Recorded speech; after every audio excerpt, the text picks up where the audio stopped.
കള്ളക്കഥകൾ പറഞ്ഞ് പൈസ ഒട്ടിക്കുന്നതിന്റെ പല വേർഷൻസ് കണ്ടിട്ടുണ്ട്. പക്ഷെ ഇതുപോലെയാണ് ഇതാദ്യം. ഒരാൾ ഇങ്ങനെയൊക്കെ വിശ്വസിക്കുമോ? ഇൻട്രസ്റ്റിംഗ്. എന്താ സംഭവം? കഴിഞ്ഞ ജനുവരി മാസം അവസാനമാണ് ഈ സംഭവങ്ങൾ തുടങ്ങുന്നത്.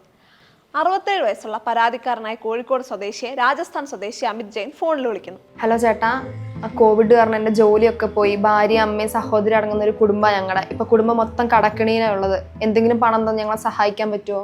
ഇതൊക്കെ സത്യം തെളിയിക്കാൻ വേണ്ടിയിട്ട് കുറെ ഫേക്ക് ആയിട്ടുണ്ടാക്കിയ ഫോട്ടോകളും വിവരങ്ങളും ഒക്കെ ഇയാൾ ഇതിന്റെ കൂടെ അയച്ചു. ഇതൊക്കെ കണ്ട് ഇതൊക്കെ സത്യമാണെന്ന് തെറ്റിദ്ധരിച്ച പരാതിക്കാരൻ അപ്പം തന്നെ ഒരു 5000 രൂപ അയച്ചു കൊടുത്തു. പക്ഷെ അതുകൊണ്ടൊന്നും തീർന്നില്ല. അപ്പോഴേക്കും വന്നു അടുത്ത ഫോൺ കോൾ. ഹലോ ചേട്ടാ, എൻ്റെ ഭാര്യ പ്രസവിച്ചു, അത്യാവശ്യമായിട്ട് 10000 രൂപ വേണം, ഒന്ന് അയക്കാൻ പറ്റുമോ?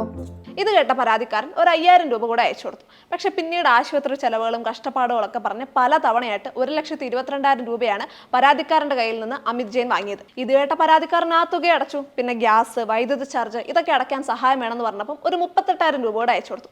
പിന്നെ വന്ന ഫോൺ കോൾ ടൗൺ ഇൻസ്പെക്ടറുടെ ഫോണിൽ നിന്നായിരുന്നു. ഹലോ, അമിത്തിന് ഒരുപാട് കടമുണ്ട്, അതൊന്നും ഇപ്പം അടച്ചില്ലെങ്കിൽ അമിത്തിന് എന്തായാലും ഇപ്പം അറസ്റ്റ് ചെയ്യാൻ പോവാണ്. അപ്പൊ എന്താ ചെയ്യേണ്ടതെന്ന് വെച്ചാൽ നിങ്ങൾ ചെയ്തോളാം. അമിത്തിന്റെ അച്ഛന്റെ പേരിൽ സ്ഥലം ഉണ്ടെന്നും ആ സ്ഥലം വിറ്റ് കഴിഞ്ഞാൽ ഇതുവരെ തന്ന പണമെല്ലാം തിരികെ കൊടുക്കാൻ ആവശ്യമായിട്ടുള്ള പണം ലഭിക്കുമെന്നും ആ സ്ഥലത്ത് താമസിക്കുന്ന അനധികൃത താമസക്കാരെ ഒഴിപ്പിക്കാൻ ടൗൺ ഇൻസ്പെക്ടർ കൂടി സഹായിക്കുമെന്ന് പറഞ്ഞതോടെ ഈ കടങ്ങളെല്ലാം പരാതിക്കാരൻ വീട്ടി. ഇത് കേട്ട പരാതിക്കാരൻ അതിനാവശ്യമായ തുകയും കൊടുത്തു. പിന്നെയും വന്നു തട്ടിപ്പുകാരുടെ ഫോൺ. ഹലോ, ഈ താമസക്കാരെ ഒഴിവാക്കിയപ്പം കുറച്ച് നിയമവിരുദ്ധമായിട്ടുള്ള സാധനങ്ങൾ പിടികൂടിയിട്ടുണ്ട്. അപ്പൊ ഇത് പരിഹരിക്കണമെങ്കിൽ 24 ലക്ഷം രൂപ ഇപ്പൊ തന്നെ അയക്കണം. ആ 24 ലക്ഷം കൊടുത്തു കഴിഞ്ഞപ്പോഴേക്കും ടൗൺ ഇൻസ്പെക്ടറുടെ കോൾ വന്നു. ഹലോ, ഈ താമസ സ്ഥലവുമായി ബന്ധപ്പെട്ട ഒരു സംഘർഷം ഉണ്ടായിട്ടുണ്ട്. അപ്പൊ അതിൻ്റെ അകത്ത് ഒരാൾ മരിക്കുകയും ചെയ്തിട്ടുണ്ട്. 24 ലക്ഷം രൂപ അത് പരിഹരിക്കാൻ വേണ്ടി ആവശ്യമുണ്ട്. ആ 24 ലക്ഷം കൂടെ കൊടുത്തതോടെ ദേ വരുന്നു തട്ടിപ്പുകാരുടെ അടുത്ത കോൾ.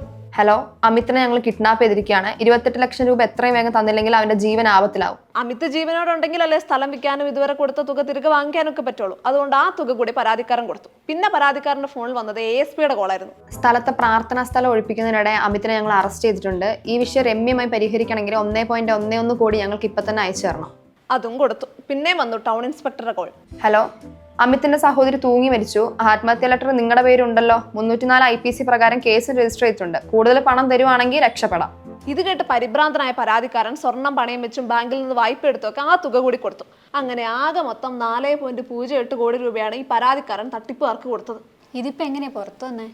സാമ്പത്തിക ഇടപാടുകളിലൊക്കെ സംശയം തോന്നിയ ഇയാളുടെ മകൻ ഒരു വിശദമായ അന്വേഷണം നടത്തി. അങ്ങനെയാണ് ഈ തട്ടിപ്പിന്റെ വിവരങ്ങളൊക്കെ പുറത്തു വരുന്നത്.